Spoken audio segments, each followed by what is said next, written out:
ตัวแมวอะลูกตัวแมวฮันไปงานไปไว้ทางหน้าเป็นแมวปะไปโอเคไอ้ต้องเรียกมันมาที่มันจะมาทำสั่งข้าวก่อนดูไป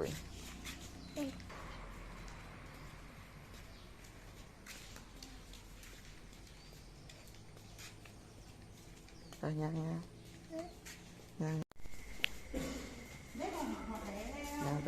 ไปเลยขนม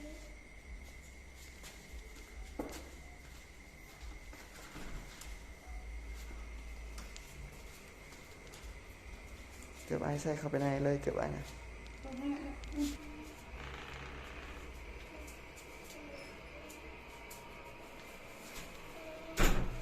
ไปนั่งสินั่ง